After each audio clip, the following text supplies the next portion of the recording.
तुमने कितनी बार सोचा है कि तुम कुछ बड़ा करोगे? कितनी बार दोस्तों को बताया कि यार मेरे पास एक अमेजिंग आइडिया है? कितनी बार रात को सोते वक्त सपने देखे कि तुम सक्सेसफुल हो, फेमस हो, अपनी टर्म्स पर जी रहे हो, और फिर अगली सुबह क्या हुआ? तुम उठे, सेम रूटीन में फंस गए, और वो आइडिया, वो ड्रीम, वो विजन सब तुम्हारे दिमाग में ही रह गया। वीक्स बीत गए, मंथ्स बीत गए, और अब जब तुम उस आइडिया के बारे में सोचते हो तो एक पेनफुल फीलिंग आती है, रिग्रेट। काश मैंने शुरू किया होता। लेकिन क्या होगा अगर मैं तुम्हें बताऊं कि तुम अकेले नहीं हो, कि दुनिया भर में लाखों लोग इसी ट्रैप में फंसे हैं, टॉकिंग करने के ट्रैप में, बिल्डिंग नहीं करने के ट्रैप में। और सबसे इंपॉर्टेंट, क्या होगा अगर मैं तुम्हें एग्जैक्ट फॉर्मूला बताऊं कि कैसे इस ट्रैप से निकले और फाइनली अपने आइडियाज को रियलिटी में कन्वर्ट करें? यही है बिल्ड डोंट टॉक की पावर। मित्रों, आज मैं तुम्हें एक ऐसे क्रिएटर की कहानी सुनाने जा रहा हूं जिसने खुद को इसी पेनफुल साइकिल में फंसा हुआ पाया था।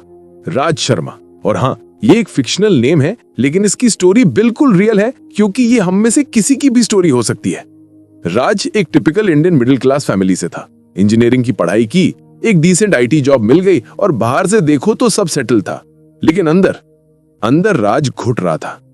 हर शाम ऑफिस से आते वक्त राज सोचता, इज दिस इट? क्या बस यही करना है जिंदगी भर? उसके पास आइडियाज थे, एक यूट्यूब चैनल शुरू करने का, एक साइड बिजनेस का, एक बुक लिखने का, और वो हर वीकेंड प्लान करता, अगले वीकेंड से शुरू करूंगा। लेकिन अगला वीकेंड आता और राज के पास एक नया एक्सक्यूज रेडी होता, अभी रिसर्च और करना है, पहले परफेक्ट प्लान बनाना है, थोड़ा और सीख लूं फिर शुरू करूंगा। और सबसे पेनफुल पार्ट, राज अपने फ्रेंड्स को अपने आइडियाज के बारे में बताता रहता, कॉफी पर, पार्टीज में, वीकेंड गेट टुगेदर्स में, यार मैं ये कर रहा हूं, वो करने वाला हूं। इनिशियली तो फ्रेंड्स एक्साइटेड होते, सपोर्ट करते, लेकिन महीनों बाद जब कुछ नहीं बदला तो वो सपोर्ट एनकरेजमेंट से बदलकर पिटी में कन्वर्ट हो गया। और फिर वर्स्ट, वो उस टॉपिक को ही अवॉइड करने लगे, क्योंकि सबको पता था राज करेगा नहीं, बस बातें करता रहेगा।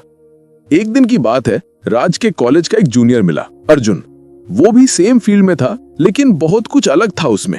अर्जुन ने 3 साल पहले एक स्मॉल टेक ब्लॉग शुरू किया था। कुछ खास नहीं था शुरुआत में, बेसिक वेबसाइट, एवरेज कंटेंट, लेकिन वो कंसिस्टेंटली करता रहा। हर हफ्ते कुछ ना कुछ पब्लिश करता, स्लोली इंप्रूव करता रहा, और अब उसका ब्लॉग इंडस्ट्री में रिकॉग्नाइज होता था। ब्रांड्स उसे स्पॉन्सर कर रहे थे, और वो अपनी नौकरी से ज्यादा उस ब्लॉग से कमा रहा था। जब राज ने ये सुना तो उसे एक झटका लगा, क्योंकि 3 साल पहले राज के पास भी एग्जैक्टली सेम आइडिया था। एक्चुअली उसका आइडिया शायद बेहतर भी था, लेकिन डिफरेंस क्या था? अर्जुन ने बिल्ड किया, राज ने बस बातें की। उस रात राज सो नहीं पाया। वो अपनी पिछली 3 साल की जिंदगी को रीप्ले कर रहा था। कितने आइडियाज, कितने प्लान्स, कितनी बातें, लेकिन कितना एग्जीक्यूशन? जीरो। और सबसे पेनफुल रियलाइजेशन, अगले 3 साल भी ऐसे ही निकल सकते हैं अगर कुछ नहीं बदला। अगली सुबह राज ने एक डिसीजन लिया। वो एक नोटबुक लेकर बैठा और लिखा, no more talking, only building. और उसी दिन से राज की जर्नी शुरू हुई। लेकिन ये जर्नी आसान नहीं थी, क्योंकि बातें करना आसान है, बिल्डिंग करना मुश्किल है। टॉकिंग में कोई अकाउंटेबिलिटी नहीं होती, कोई फेलियर नहीं होती, लेकिन बिल्डिंग में हर स्टेप पर चैलेंजेस हैं, डाउट्स हैं, फेलियर्स हैं। राज ने पहला काम यह किया कि उसने अपने सबसे रियलिस्टिक आइडिया को चूज किया। वो सबसे ग्रैंड आइडिया नहीं था, सबसे सेक्सी आइडिया नहीं था, लेकिन वो सबसे डुएबल था। राज टेक में था, तो उसने डिसाइड किया कि वो यंग प्रोफेशनल्स के लिए करियर एडवाइस का प्लेटफॉर्म बनाएगा। Simple, specific, achievable. दूसरा काम, राज ने परफेक्शन पैरालिसिस को किल किया। वो रियलाइज हुआ कि वो इतने साल इसलिए नहीं शुरू कर पाया क्योंकि वो परफेक्ट स्टार्ट चाहता था, perfect website, perfect content, perfect timing. लेकिन परफेक्शन एक मिथ है। राज ने डिसाइड किया, मैं शुरू करूंगा भले ही सब कुछ इम्परफेक्ट हो, मैं इंप्रूव करता जाऊंगा अलोंग द वे। तीसरा और सबसे इंपॉर्टेंट काम, राज ने अपने मुंह पर ताला लगा लिया। लिटरली उसने डिसाइड किया कि अब वो किसी को नहीं बताएगा कि वो क्या कर रहा है, क्योंकि उसने रियलाइज किया कि जब हम अपने प्लान्स दूसरों को बताते हैं तो हमारा ब्रेन एक false sense of accomplishment feel करता है। डोपामिन रिलीज होता है जैसे हमने कुछ अचीव किया हो, जबकि एक्चुअली हमने सिर्फ बात की होती है, और फिर एक्चुअल काम करने की अर्जेंसी कम हो जाती है। तो राज ने साइलेंट मोड में काम करना शुरू किया। ऑफिस के बाद रोज 2 घंटे, वीकेंड्स में 4-5 घंटे, कोई अनाउंसमेंट नहीं, कोई स्टेटस अपडेट्स नहीं, बस काम, बिल्डिंग, क्रिएटिंग, एग्जीक्यूटिंग। पहले कुछ हफ्ते बहुत टफ थे, क्योंकि राज को लग रहा था कि प्रोग्रेस बहुत स्लो है। उसने एक बेसिक वेबसाइट बनाई, कुछ आर्टिकल्स लिखे, सोशल मीडिया अकाउंट सेटअप किए, लेकिन रिजल्ट्स ऑलमोस्ट नथिंग। कोई विजिटर्स नहीं, कोई एंगेजमेंट नहीं। और राज के दिमाग में डाउट आने लगे कि शायद ये काम नहीं करेगा, शायद मैं टाइम वेस्ट कर रहा हूं। लेकिन राज ने एक क्रूशियल डिसीजन लिया। वो याद रखा अर्जुन की स्टोरी। अर्जुन को भी 3 साल लगे, स्टार्टिंग स्लो थी लेकिन वो कंसिस्टेंट रहा। तो राज ने भी डिसाइड किया कि मैं कम से कम 6 महीने कंसिस्टेंटली करूंगा, चाहे रिजल्ट्स आए या ना आए। और ये कमिटमेंट गेम चेंजिंग था, क्योंकि जब तुम शॉर्ट टर्म रिजल्ट्स की चिंता छोड़ देते हो और लॉन्ग टर्म कंसिस्टेंसी पर फोकस करते हो तो मैजिक होता है। तुम एक्सपेरिमेंट कर पाते हो, सीख पाते हो, इंप्रूव कर पाते हो। राज ने नोटिस किया कि उसके इनिशियल आर्टिकल्स बहुत एवरेज थे, तो उसने उन्हें इंप्रूव किया। उसने देखा कि सोशल मीडिया पर सिर्फ पोस्ट करना काफी नहीं, एंगेजमेंट भी जरूरी है, तो उसने वो भी किया। धीरे धीरे राज बेटर होता गया। 3 महीने बाद कुछ इंटरेस्टिंग हुआ। राज के एक आर्टिकल ने अचानक वायरल हो गया। ज्यादा नहीं, लेकिन उसकी नीश में अच्छा रिस्पॉन्स मिला। लोग कमेंट कर रहे थे, शेयर कर रहे थे, और उस आर्टिकल से कुछ कंसिस्टेंट फॉलोअर्स बने। और फिर कंपाउंड इफेक्ट शुरू हुआ। वो फॉलोअर्स और लोगों को रेकमेंड कर रहे थे। राज का कंटेंट स्लोली पर स्टेडीली फैल रहा था। 6 महीनों बाद राज के प्लेटफॉर्म पर डिसेंट ट्रैफिक थी। कोई ओवरनाइट सक्सेस नहीं, लेकिन क्लियर प्रोग्रेस थी। और सबसे सैटिस्फाइंग मोमेंट, जब राज के वही फ्रेंड्स जिन्होंने कुछ नहीं बताया था, उसके प्लेटफॉर्म को एक्सीडेंटली डिस्कवर किया। यार ये तो तूने बनाया। उनकी सरप्राइज और रिस्पेक्ट देखने लायक थी, क्योंकि अब राज बातें नहीं कर रहा था, वो रिजल्ट्स दिखा रहा था। यहीं पर मैं बुक समरी अड्डा का मेंशन करना चाहूंगा। अगर तुम्हें ऐसी पावरफुल बुक समरीज पसंद आ रही हैं जो तुम्हें सिर्फ इन्फॉर्म नहीं करती बल्कि ट्रांसफॉर्म करती हैं, तो बुक समरी अड्डा को सब्सक्राइब कर लो, क्योंकि हम यहाँ सिर्फ किताबें समराइज नहीं करते, हम लाइफ चेंजिंग विजडम को तुम्हारी लैंग्वेज में, तुम्हारे कॉन्टेक्स्ट में लाते हैं। अब आते हैं बिल्ड डोंट टॉक के कोर प्रिंसिपल्स पर, जो राज की जर्नी में भी रिफ्लेक्ट हुए थे। पहला प्रिंसिपल है ideas are worthless, execution is everything. ये सुनने में हार्श लगता है, लेकिन ये ट्रूथ है। वर्ल्ड में कोई यूनिक आइडिया नहीं है। जो तुम सोच रहे हो शायद हजारों लोग पहले सोच चुके हैं, लेकिन डिफरेंस ये है कि कितने लोग एक्चुअली एग्जीक्यूट करते हैं। Very few. तो कंपटीशन आइडियाज में नहीं है, एग्जीक्यूशन में है। राज ने ये फर्स्ट हैंड एक्सपीरियंस किया। जब उसका प्लेटफॉर्म थोड़ा सक्सेसफुल हुआ तो कई लोगों ने कहा, यार मेरे पास भी सेम आइडिया था। हो सकता है, लेकिन राज ने बिल्ड किया। वो बोले नहीं, वो बनाया। दूसरा प्रिंसिपल है स्टार्ट बिफोर यूर रेडी। ये शायद सबसे काउंटर इंट्यूटिव एडवाइस है। हमारी कंडीशनिंग ये है कि पहले तैयारी करो, सब परफेक्ट करो, फिर शुरू करो। लेकिन रियलिटी में तुम कभी पूरी तरह रेडी नहीं होगे। हमेशा कुछ ना कुछ और सीखना होगा, कुछ और इम्प्रूव करना होगा। राज के साथ भी यही था।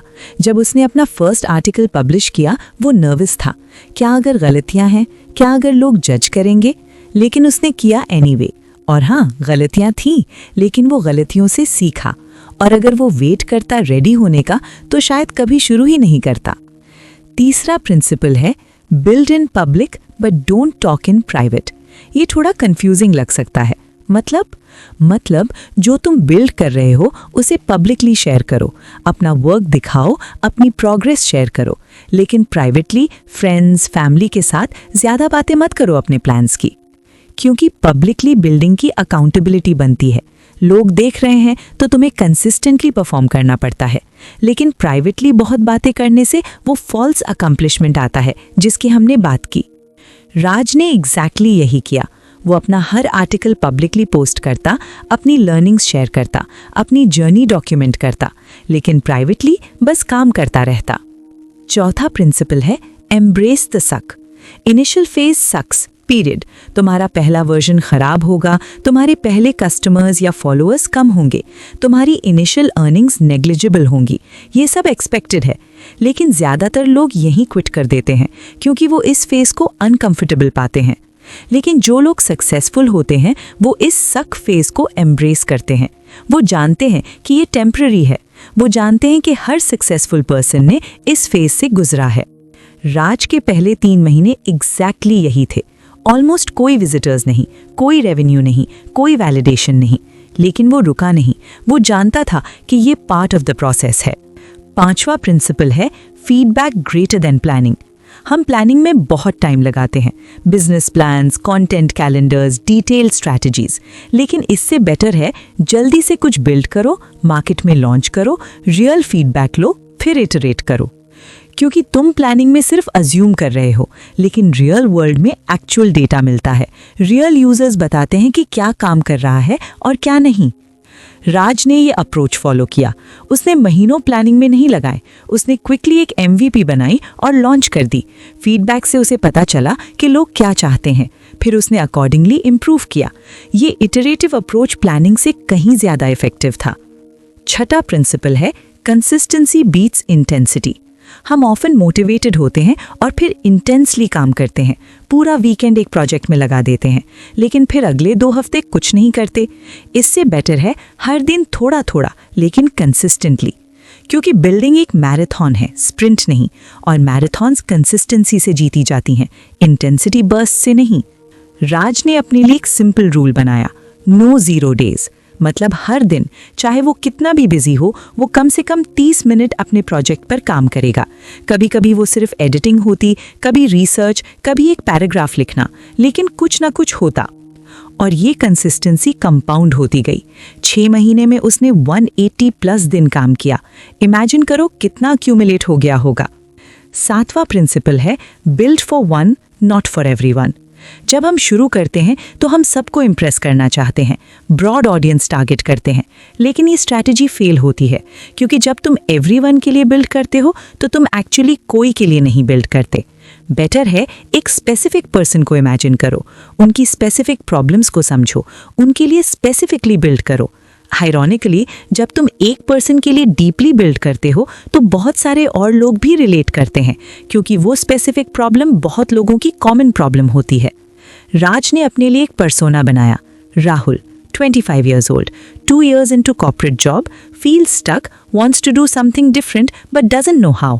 हर आर्टिकल, हर कंटेंट पीस राज ने राहुल को ध्यान में रखकर बनाया, और सरप्राइजिंगली हजारों राहुल्स ने उससे कनेक्ट किया। 8वां प्रिंसिपल है डॉक्यूमेंट, डोंट क्रिएट। ये गैरी वेनाचक का फेमस कॉन्सेप्ट है। मतलब तुम्हें हमेशा स्क्रैच से कंटेंट क्रिएट करने की ज़रूरत नहीं, तुम बस अपनी जर्नी को डॉक्यूमेंट कर सकते हो। क्या सीखा, कौन सी मिस्टेक्स की, क्या काम किया, ये सब डॉक्यूमेंट करो, क्योंकि तुम्हारी जर्नी इटसेल्फ वैल्यूएबल कंटेंट है। लोग पॉलिश्ड परफेक्शन से ज़्यादा रियल रॉ जर्नी से कनेक्ट करते हैं। राज ने एग्जैक्टली यही किया।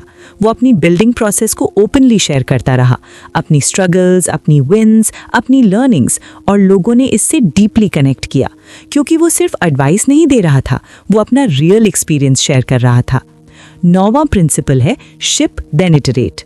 परफेक्शनिज्म की सबसे बड़ी प्रॉब्लम यह है कि तुम कभी शिप नहीं करते, हमेशा थोड़ा और इम्प्रूव करना है लगता रहता है। लेकिन ट्रूथ ये है कि तुम्हारा वर्जन 1.0 खराब होगा। एक्सेप्ट करो, शिप करो, फिर फीडबैक के बेस्ड पर वर्जन 1.1, 1.2, 2.0 बनाओ। राज का फर्स्ट वेबसाइट डिज़ाइन एवरेज था, उसके इनिशियल आर्टिकल्स में ग्रामेटिकल एरर्स थे, लेकिन उसने शिप किया और फिर धीरे धीरे इम्प्रूव करता गया, और इवेंचुअली एक टाइम आया जब उसकी क्वालिटी एक्चुअली गुड थी। लेकिन अगर वो इनिशियल इम्परफेक्शन की वजह से शिप नहीं करता तो कभी उस स्टेज तक नहीं पहुंचता। 10वां और फाइनल प्रिंसिपल है result speak louder than words. Ultimately लोग तुम्हारी बातों से इम्प्रेस नहीं होते, वो तुम्हारे रिजल्ट से इम्प्रेस होते हैं। तुमने क्या किया, क्या बनाया, क्या अचीव किया, ये बताता है कि तुम कौन हो। राज ने ये पर्सनली एक्सपीरियंस किया।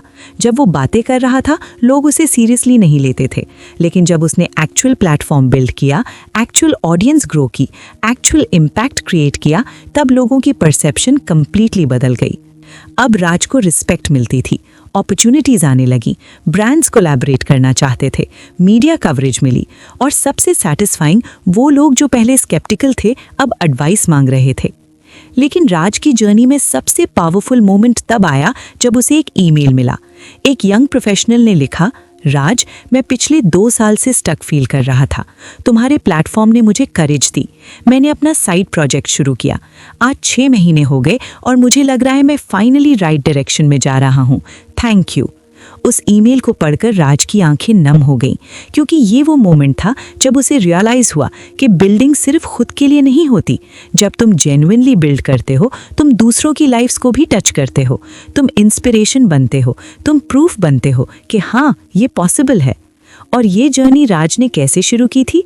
एक सिंपल डिसीजन से, no more talking, only building. Mitra, build don't talk सिर्फ एक फिलॉसफी नहीं है, ये एक मूवमेंट है, ये एक कॉल टू एक्शन है, क्योंकि हम में से हर कोई एक बिल्डर है। हमारे अंदर क्रिएट करने की कैपेबिलिटी है, लेकिन हम उस कैपेबिलिटी को वेस्ट करते हैं टॉकिंग में, प्लानिंग में, ड्रीमिंग में। इमेजिन करो अगर हम वो सारा एनर्जी एक्चुअल बिल्डिंग में लगा दें। इमेजिन करो अगर हम स्टॉप करें अनाउंसिंग आवर प्लान्स और स्टार्ट करें शोइंग आवर वर्क। कितना कुछ क्रिएट हो जाएगा, कितनी प्रॉब्लम सॉल्व हो जाएंगी, कितनी लाइफ्स ट्रांसफॉर्म हो जाएंगी। तो आज इस मोमेंट में एक डिसीजन लो। तुम्हारे पास कौन सा आइडिया है जो तुम हमेशा टॉक करते हो, वो लो और अगली 24 घंटे में एक स्मॉल स्टेप लो उसे बिल्ड करने का। कोई ग्रैंड जेस्चर नहीं चाहिए, बस एक स्मॉल कॉन्क्रीट एक्शन। अगर ये एक यूट्यूब चैनल है तो आज स्क्रिप्ट आउटलाइन बनाओ। अगर एक बिजनेस आइडिया है तो आज एक पोटेंशियल कस्टमर से बात करो। अगर एक बुक है तो आज पहला पैराग्राफ लिखो। और फिर कल एक और स्मॉल स्टेप, और परसों एक और। Consistently, without fanfare, without announcements, बस quietly, persistently building.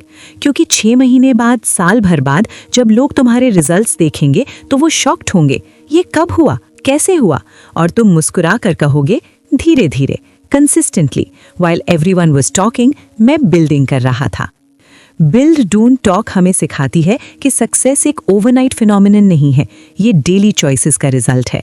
Choice to build बजाय टॉक करने की, चॉइस टू शिप बजाय परफेक्ट करने की, चॉइस टू परसिस्ट बजाय क्विट करने की।